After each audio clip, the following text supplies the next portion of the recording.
Good morning, everybody. How are you? Children, आपने first lesson और second lesson में जो कुछ भी पढ़ा, मुझे फेथ है कि आपने रिटन वर्क भी कर लिया होगा और होम असाइनमेंट भी कर लिया होगा. This is your third class. Today is Wednesday and that is 29/4/20.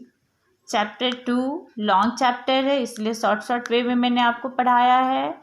अब जो मेन मेथड आपको बताने जा रही हूँ वो जान लीजिए. इसके बाद का चैप्टर आपके लिए इजी हो जाएगा. आइए हम जानते हैं अनुस्वार. बहुत बार आपने शब्दों को यूज किया होगा. पतंग, बंदर, इन सब में आपने बिंदु रूप देखा होगा, लेकिन आप ये नहीं समझ पा रहे होंगे कि उसका उच्चारण कैसे होता है, कैसे उसका प्रयोग होता है. इसके बारे में मैं आपको समझाने जा रही हूँ. अनुस्वार वर्णमाला के पंचम वर्ण के स्थान पर प्रयोग में आता है. जैसे क, ख, ग, घ, र, च, छ, ज, झ, य. यह हमेशा जो है स्वर ये पंचम वर्ण के स्थान पर ही आएगा. स्वरों की तरह इसका भी यहाँ हाईलाइटेड है. यहाँ मैंने अनुस्वार का चिन्ह दिया है. बिंदु रूप में है यह, पाई खींच के. यह अनुस्वार का चिन्ह होता है. इसके उच्चारण में कंठ और नासिका में ध्वनि महसूस होती है. जैसे पतंग, बंदर, कंघा. आप खुद इसको उच्चारण करोगे तो आपको ध्वनि महसूस होगी कंठ और नासिका में. सेकंड हम आते हैं अनुनासिक. अनुनासिक स्वर है. यह भी चिन्ह के रूप में, जिसको हम चंद्र बिंदु भी उच्चारण में लाते हैं, प्रयोग होता है. इसके उच्चारण में मुख तथा नासिका दोनों से श्वास निकलता है. जैसे चांद, उंगली, ऊंट आदि. अब आइए बच्चों, वर्ण विच्छेद. जनरली आप इसको करते होंगे, छोटे क्लास में भी आपने इसको सीखा होगा. फिर से ये आपका रिपीट हो जा रहा है तो बेस आपका स्ट्रांग हो जाएगा. वर्णों के सार्थक मेल से शब्द का निर्माण होता है. यदि शब्द में प्रयुक्त वर्णों को अलग अलग करने की प्रक्रिया को वर्ण विच्छेद कहते हैं.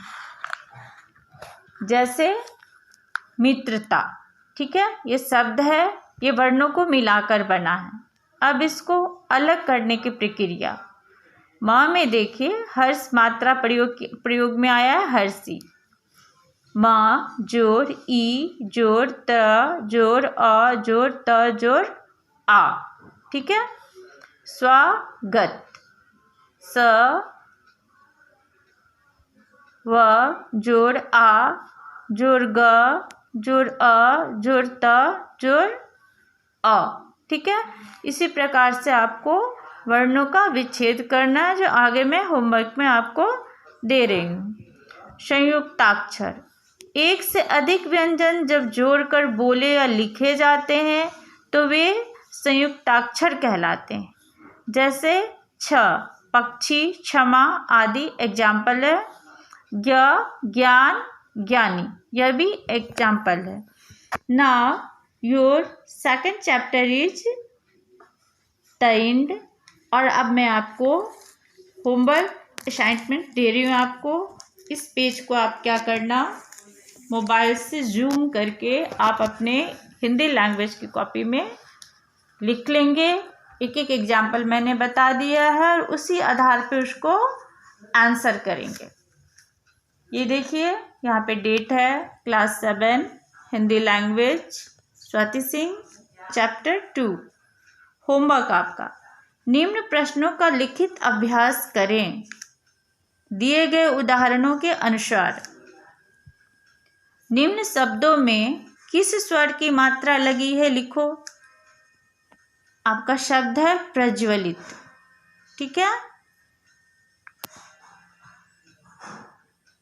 और यहाँ पे कुछ शब्द दिए हुए हैं, इसको जो है सो आपको मात्रा लिखनी है. स्वर ई है ना, और इसमें जो आपको मात्रा बतानी है कि किस स्वर की मात्रा लगी है. जैसे कूद है तो आप देख रहे हो यहाँ दीर्घ की मात्रा लगी है. ठीक है. इसको आपको रिटन वर्क करना है। यहाँ पे आपको बताना है कि कौन सा स्वर की मात्रा लगी है। सेकंड क्वेश्चन है, नीचे दिए गए प्रत्येक स्वर की मात्रा बताओ तथा उनसे दो दो शब्द बनाओ। स्वर है ओ, अब ओ में आपको मात्रा बताना है। यहाँ पे मैंने एग्जाम्पल के तौर पे बता दिया है, शब्द भी बताया है, ओल और ओज। आगे आपका चाड़ है, दीर्घ, हर्षी, ओ और री। इसके अनुसार आपको मात्राएं बतानी है, जो कि मैंने आपको पहले भी समझा दिया है कि मात्राएं क्या होती हैं, और उसी से आपको शब्द भी बनाना है। थर्ड क्वेश्चन आपका है, उसी में आपका आ जाता है स्वर, मात्रा, शब्द और शब्द, यानी 2 पार्ट में मैंने इसको दिया है, जिससे आपको अच्छी तरीक़ा से रिपीट और रिवाइज हो जाए। आप कॉपी में लिख लेना और उसके अनुसार आंसर कीजिएगा। जब हम मिलेंगे तो इसका करेक्शन हम करेंगे। एनी हाउ कोई प्रॉब्लम होगा तो you will have contact to me. Then आपका थर्ड क्वेश्चन है चैप्टर 2 से ही। आपको फर्स्ट ऑफ ऑल यहाँ पे ध्यान देंगे, उसके बाद थर्ड क्वेश्चन में आइए। निम्नलिखित शब्दों में आवश्यकता अनुसार अनुस्वार तथा अनुनासिक चिन्हों का प्रयोग करो। जो मुख्य है उसको मैंने हाईलाइटेड कर दिया है, उस पर आप विशेष रूप से ध्यान देंगे। यहाँ पे आपको शब्द दिया हुआ है और अनुस्वार और अनुनासिक चिन्हों का आपको प्रयोग